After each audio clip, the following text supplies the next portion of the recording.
우리 다 같이 사도신경으로 신앙 고백하겠습니다.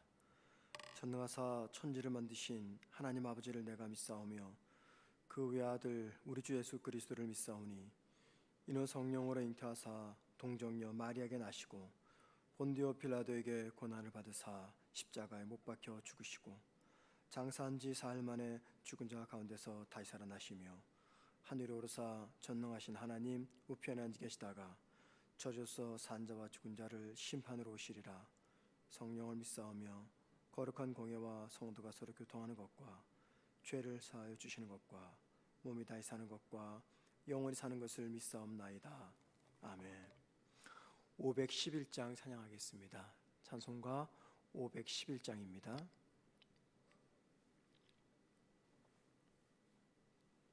511장. 예수 말씀하시기를 누가 오늘이랄까 곡식이고 거둘 때니 누가 추수하리요 후한상을 주시려고 일할 사람 부르니 주의 직분 맡으려고 대답하리 누구냐 멀리 가서 이방 사람 구원하지 못하나 내 집 근처 다니면서 건질 죄인 많도다 천사같이 말 못하고 바울같이 못하나 예수께서 구속함을 힘을 다해 전하세 죽을 사람 구하라고 예수 너를 부르니 힘이 없어 못한다고 핑계하지 말아라 주가 주신 직분 맡아 항상 기뻐 지키고 부르실 때 대답할 말 나를 보내 주소서. 아멘. 말씀 보겠습니다. 빌립보서 1장입니다. 1장 3절에서 5절까지만 보겠습니다. 빌립보서 1장 3절에서 5절입니다. 제가 혼자 읽겠습니다. 신약 318면입니다. 제 성경책으로는 내가 너희를 생각할 때마다 나의 하나님께 감사하며 간구할 때마다 너희 무리를 위하여 기쁨으로 항상 간구함은 너희가 첫날부터 이제까지 복음을 위한 일에 참여하고 있기 때문이라. 아멘.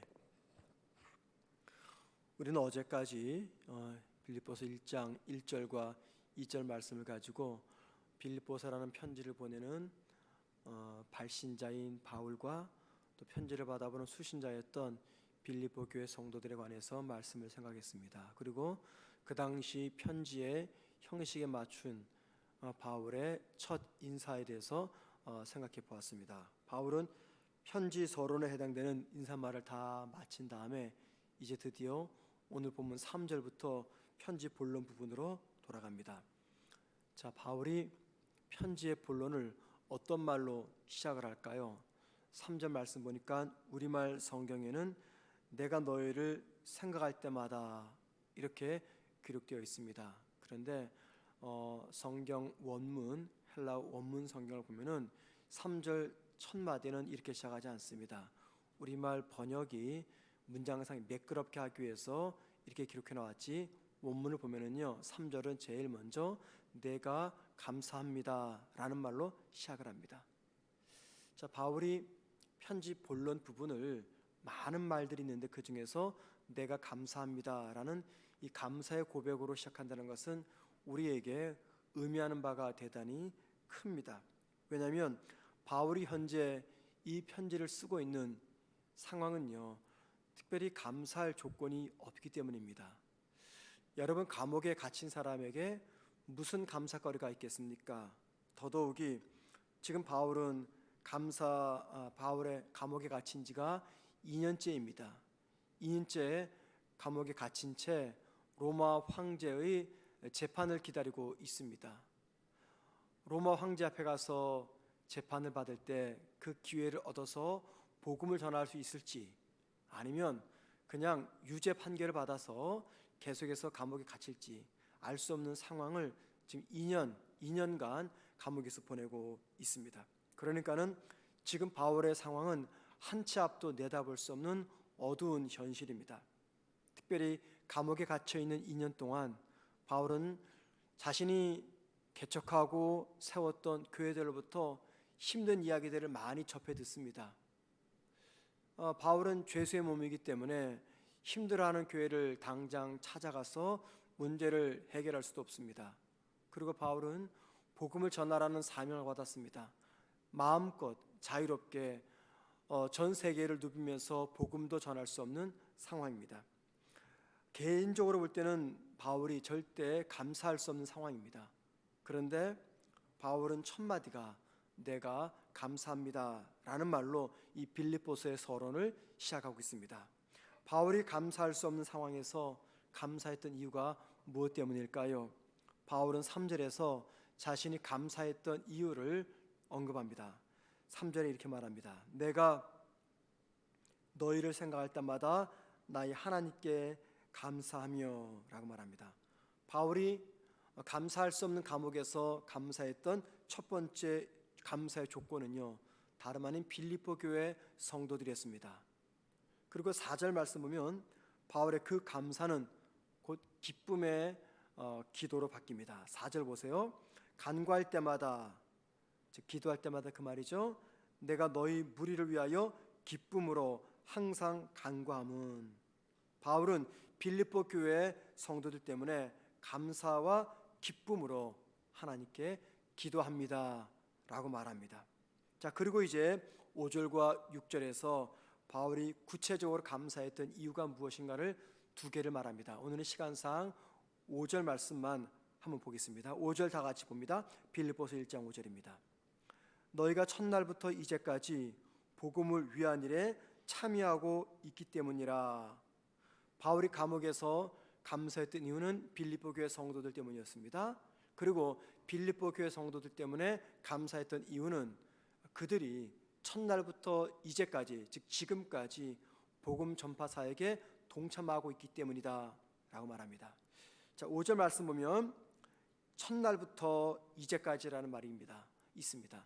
여기서 말하는 첫날부터 이 말은 두 가지 의미가 됩니다. 바울이 처음 빌립보 교회를 개척했을 때부터, 두 번째 의미는 바울이 빌립보 교회를 개척하고 떠난 날부터, 이 두 가지 의미가 됩니다. 어느 것이 맞는지 우리는 정확히 알 수가 없습니다. 그러나 두 가지 다 가능성이 있는데 중요한 것은 이겁니다. 바울이 빌립보 교회를 처음 개척했을 때부터 빌립보 교회 성도들은 이 교회가 세워지고 복음이 전파되는데 바울을 도와서 잘 섬겼다는 겁니다. 또 하나, 바울이 빌립보 교회를 세우고 떠난 그때부터 빌립보 교회는 물심양면으로 바울의 복음 전파 사역에 도왔습니다. 특별히 바울이 빌립보 교회를 떠났을 때 빌립보 교회들은 어려운 가운데서도 헌금을 모아서 바울이 사역했던 데살로니가 교회 그리고 고린도 교회를 위해서 도왔습니다. 빌립보서 4장 15절과 16절에 이런 말씀이 있습니다. 빌립보 사람들아 너희도 알거니와 복음의 시초에, 즉 복음이 내가 처음 전할 때 그 말입니다. 내가 마게도냐를 떠날 때, 이 마게도냐는 빌립보입니다. 빌립보를 떠날 때 주고받는 내 일에 참여한 교회가 너희 외에 아무도 없었느니라. 데살로니가 있을 때에도 너희가 한두 번뿐 아니라 두 번이나 나 있을 것을 보내었노라. 무슨 말이냐면 빌립보 교회를 떠나서 고린도 데살로니가로 내려가서 복음을 전할 때 바울의 선교 사역에 동참했던 유일한 교회는 바로 빌립보 교회뿐이었다, 그 말입니다. 물질로 도왔던 거죠. 자, 그리고 두 번째 5절 말씀 보면 이제까지라는 말이 나오잖아요. 이제까지는 그때부터, 즉 바울이 빌립보 교회를 세웠을 때부터 혹은 바울이 빌립보 교회를 떠났을 때부터, 그때부터 이제까지는 그로부터 10년 혹은 15년이 지나 바울이 지금 로마 감옥에 갇혀 있는 그때까지를 말합니다. 빌립보 교회를 세우고 바울이 언제 로마 감옥에 갇혔는지는 정확히 알 수 없습니다. 주로 10년이나 혹은 15년이 지났을 것이다, 이렇게 학자들은 이야기합니다. 중요한 것은 빌립보 교인들이 바울의 복음 전파 사역에 후원한 것은요, 짧게는 10년, 길게는 15년, 현재까지, 지금까지 계속해서 돕고 있다, 그 말입니다. 그러면은 바울이 지금 감옥에 갇혀 있는데 어떻게 빌립보 교회가 돕고 있느냐? 에바브로디도를 통해서 빌립보 교회는 바울에게 선교 후원금을 계속 보내고 있었습니다. 빌립보서 4장 18절입니다. 이렇게 말합니다. 바울이 내게는 모든 것이 있고 또 풍족한지라 에바브로디도 편에 너희가 준 것을 받음으로 내가 풍족하니 이는 받으실 만한 향기로운 제물이요 하나님을 기쁘시게 하는 것이라. 감옥에 갇힌 바울을 위해서 빌립보 교회는 그 교인 중에 한 명이었던 에바브로디도 편에 바울을 위한 선교 후원금을 보내주었습니다. 지금까지 10년 혹은 길게는 15년 동안 계속해서 빌립보 교회는 바울의 선교 사역에 동참하고 있었던 겁니다. 자, 5절은 빌립보 교회에 관한 정말 중요한 것을 알려줍니다. 빌립보 교회 성도들은 교회가 세워진 첫날부터 바울이 로마 감옥에 갇혀서 지금 이 편지를 쓰는 지금까지 10년 혹은 15년 동안 중단하지 않고 선교 헌금으로 바울을 돕고 있었습니다. 그리고 바울은 5절에서 물질로 섬긴 그들의 헌신을 가리켜서 이렇게 말합니다. 복음을 위한 일에 참여하고 있다. 여기 참여하다, 이 말은요, 우리가 잘 아는 코이노니아라는 단어입니다. 코이노니아가 주로 교제, 친교 이렇게 쓰이잖아요.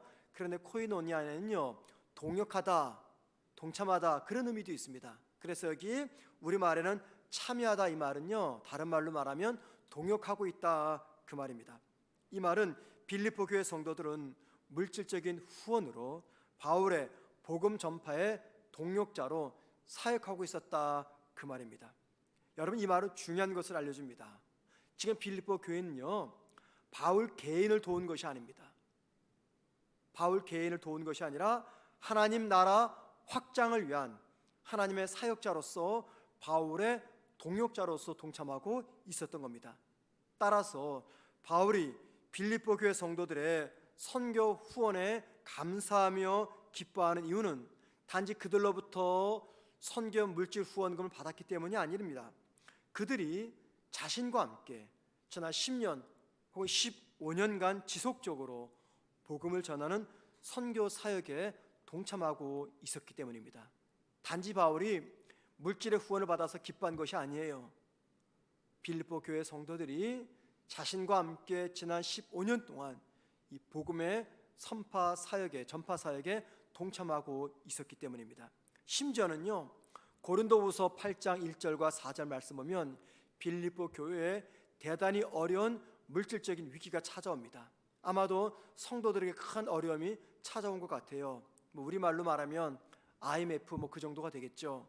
그럼에도 불구하고 빌립보 교회는 중단하지 않고 계속해서 물질적으로 선교 사역에 동참하고 있었다고 바울은 쓰고 있습니다.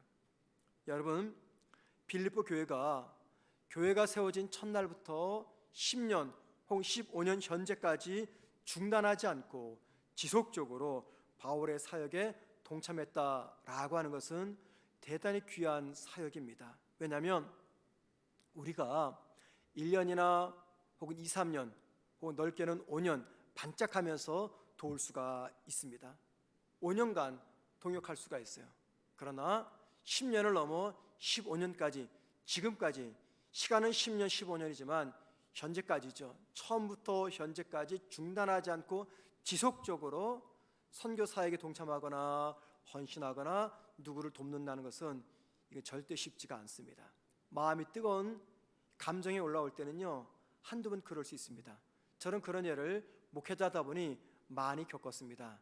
제가 처음에 유학을 갈 때 제가 섬겼던 교회 성도들이 저를 많이 사랑하셔서 목사님, 우리 가정의 목사님의 유학 생활을 돕겠습니다 하는 성도들이 한 서너 가정이 있었어요. 그런데 2달, 3달 혹은 길게는 1년 정도 지나니까는 나중에는 다 떠납니다. 끊어집니다. 뭐 당연한 거죠. 왜냐하면 사람이 몸이 떠나면 마음도 떠나잖아요.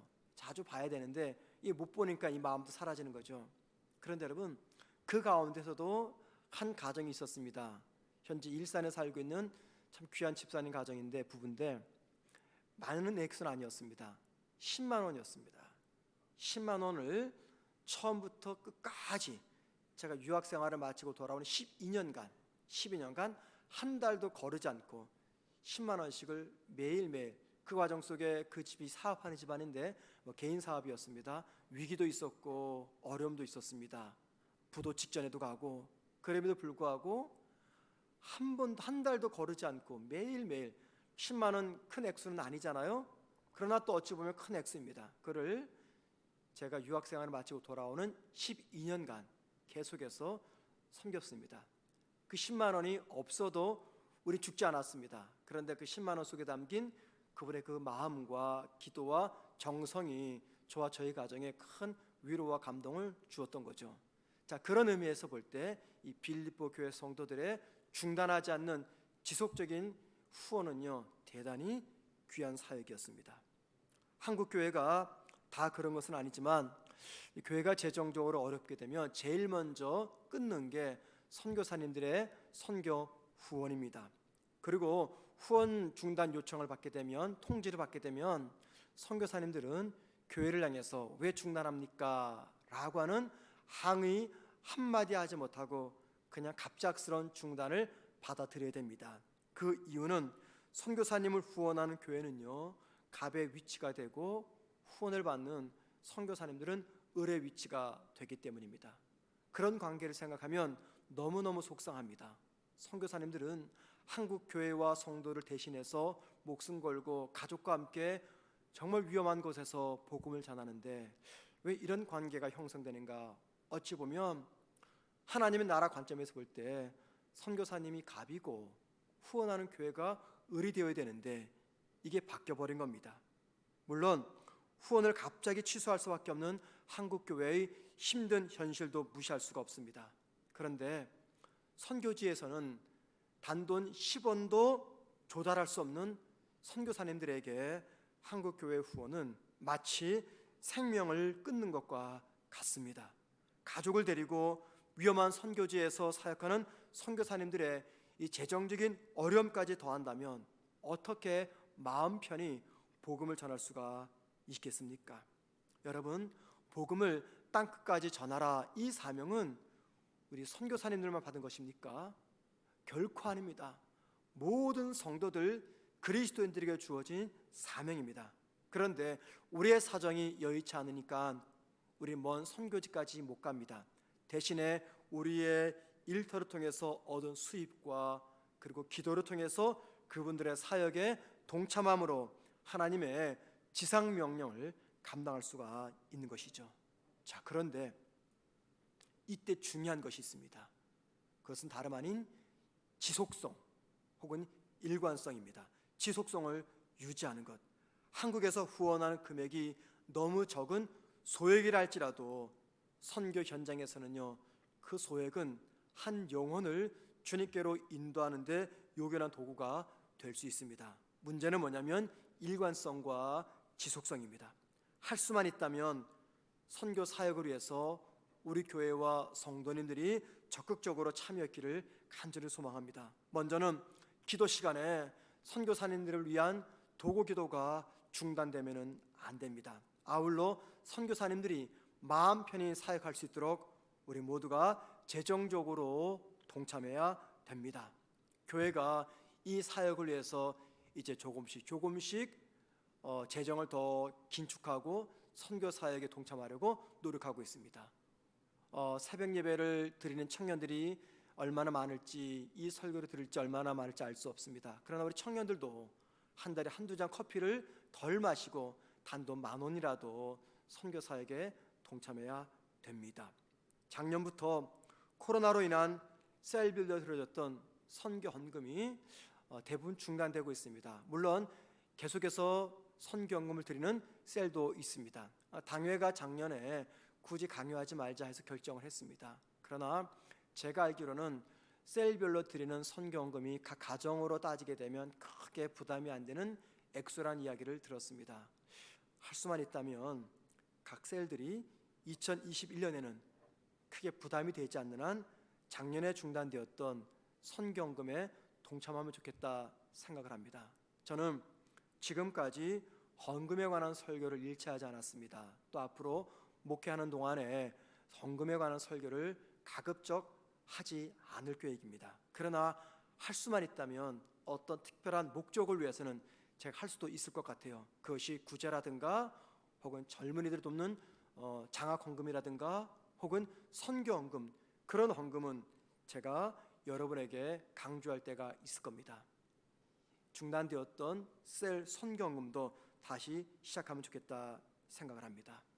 바울의 사역을 재정적으로 후원했던 빌립보 교회의 탁월성은 이 동역의 지속성 또는 일관성이라고 생각을 합니다. 왜냐하면 일관성을 유지한다는 것은 무엇이 전제되어 있냐면요, 이게 정말 중요합니다. 우리가 선교를 통해서 동역하는 일관성을 지킨다, 그 말은 내 믿음이 한결같다 그 말입니다. 믿음이 올라갔다 떨어졌다 이것이 아니라 믿음이 한결같다 그 말이에요. 이미 앞서 말씀드린 대로 빌립보 교회는요, 재정적으로 어려울 때가 있었어요. 그럴 때도 선교와 구제 사역을 중단하지 않았습니다. 돈이 많아서가 아닙니다. 그들의 신앙이 어떤 상황에도 변함이 없는 일관성이 있는 신앙이었기 때문입니다. 교회적으로나 성도 개인적으로 신앙의 일관성을 잃어버리게 되면은요, 복음 전파 사역에 동참하는 것도 자신들의 상황과 감정에 따라 수시로 바뀌게 됩니다. 그래서 선교 사역을 동역하는 교회나 성도의 영적인 상태는요, 자신뿐만이 아닙니다. 자신뿐만이 아니라 선교지에서 사역하는 선교사님들에게도 큰 영향을 주게 됩니다. 만약에 교회가 다툼과 분쟁으로 심각한 위기를 겪게 되면 대부분의 성도들은 시끄러운 교회에서 신앙생활하지 않고 조용한 교회에서 신앙생활했다 해서 많이 떠나게 될 겁니다. 자, 그렇게 되면 교회는 재정적으로 위기가 찾아옵니다. 또는 교회에서 헌금을 사용하는 각 부서 사람들이 혹은 재정부에서 혹은 목사가 재정을 함부로 낭비하거나 재정을 함부로 사용하게 되면 성도들은 시험을 들어서 헌금을 하지 않게 될 겁니다. 자, 그렇게 되면 교회는 재정적으로 힘이 들 것이고, 자, 그러고 나서 결국 제일 먼저 선교사님들을 후원하는 동역이 중단하게 될 것입니다. 그래서 교회에서 분란이 일어나고 분쟁과 다툼이 벌어지고 교회 재정을 함부로 쓰게 된다는 것은 그 교회 문제뿐만이 아니라 현재 목숨 걸고 가족과 함께 전 세계에 흩어져서 복음을 전하는 선교사님들의 사역에도 지대한 영향을 주게 된다는 겁니다.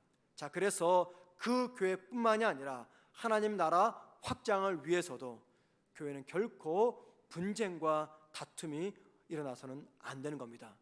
교회 헌금을 사용하는 목사를 비롯한 모든 성도들이 이 물질을 정말 소중하게 사용해야 된다는 것입니다. 그것이 나 개인과 교회를 위한 것이 아니라 넓게는 하나님 나라 사역을 위해서입니다.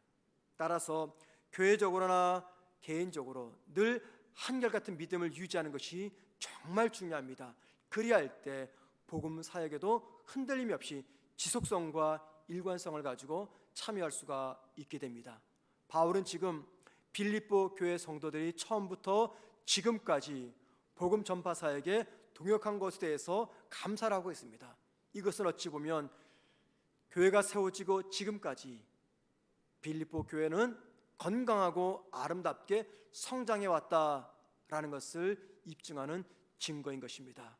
우리 모두가 하나님을 사랑하되 일관성 있고 지속성 있는 믿음으로 사랑하고 하나님 나라 확장에 동역하는 동역자로서도 일관성 있게 지속성 있게 함께 동참하는 교회와 성도와 여러분 될 수 있도록 함께 기도하는 이 시간 되기를 주님의 이름으로 축원을 드립니다. 기도하겠습니다.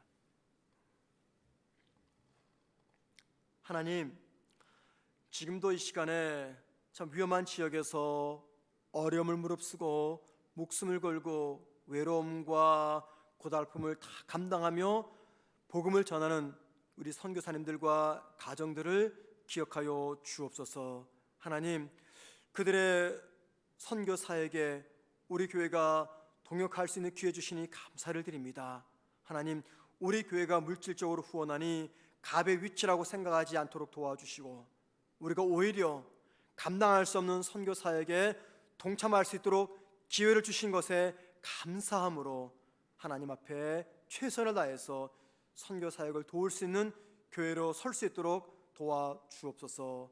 하나님, 우리 모든 성도들에게 선교에 관한 열린 마음을 주시고 하나님, 내가 조금 전략하고 아껴서 함께 선교 사역에 동참할 수 있는 열린 마음을 허락하여 주시고 그러나 이것이 단회적이 아니라 지속적으로 일관성 있게 복음 전파 사역에 동참하는 우리 성도들, 우리 교회가 되게 하옵소서. 오늘도 우리가 살아가는 삶의 현장이 나의 선교지라는 생각을 가지고 많은 불신자들에게 삶으로 입으로 주의 복음 전하는 우리 성도들 되게 하옵소서.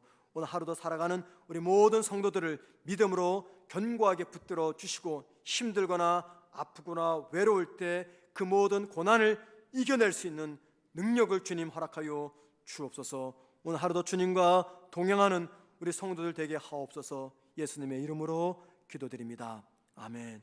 하늘에 계신 우리 아버지여, 이름이 거룩히 여김을 받으시오며 나라의 마옵시며 뜻이 하늘에서 이루어진 것 같이 땅에서도 이루어지리다. 오늘날 우리에게 일용할 양식을 주옵시고 우리가 우리에게 죄 지은 자를 사하여 준 것 같이 우리 죄를 사하여 주옵시고 우리를 시험에 들게 하지 마옵시며 다만 악에서 구하옵소서. 되게 나라와 권세와 영광이 아버지께 영원히 싸움나이다. 아멘. 기도하시겠습니다. 기도하실 때 코로나로 인해 선교지에서 어려움 중에 계신 우리 선교사님들 계십니다. 그분들의 사역과 가정을 지켜달라고 기도하십시다. 두 번째, 우리 교회가 협력하는 몽골의 연경남 선교사님의 가정, 그리고 또 조종영 선교사님의 가정과 사역을 지켜달라고 기도하십시다. 세 번째, 우리 교회, 우리 가정, 나의 사업장, 그리고 내가 땅끝까지 복음을 전하는 귀한 사역에 쓰임받게 달라고 기도하십시다. 마지막 네 번째, 코로나 감염 확산을 주님 막아 주옵소서 하는 기도 제목 가지고 기도하신데, 자, 이렇게 개인 기도하시다가 돌아가시겠습니다. 기도하겠습니다.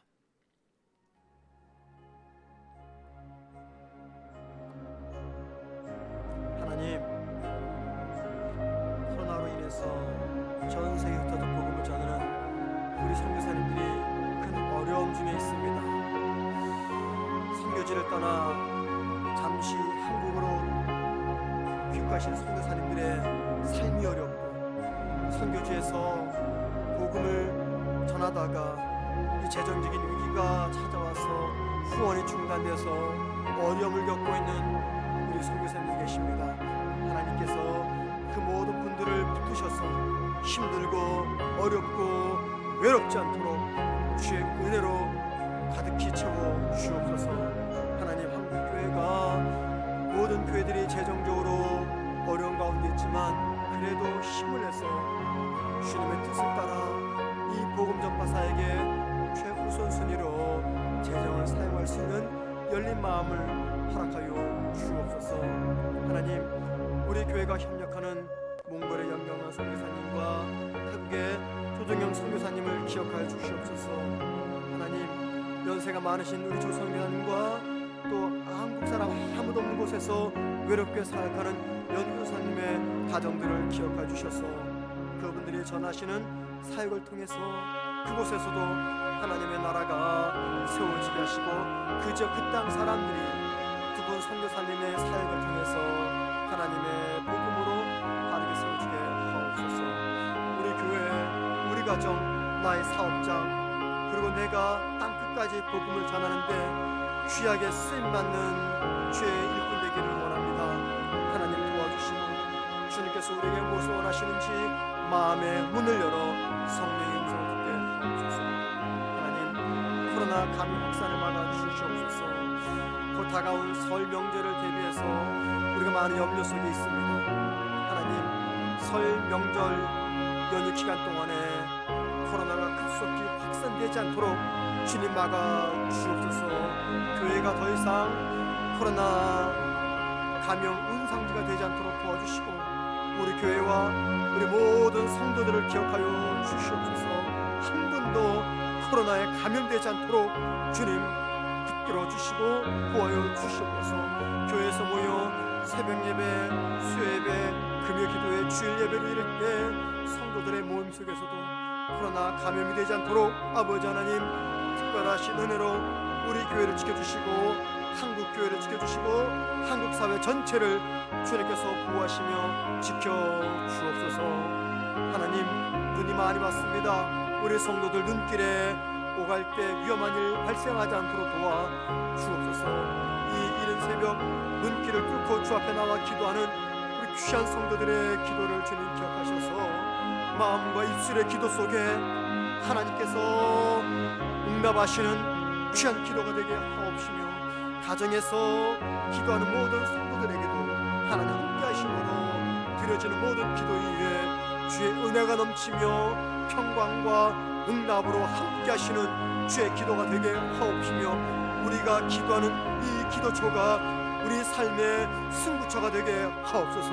기도에서 우리가 먼저 승리할 수 있는 우리 모든 성도들에게 하옵소서.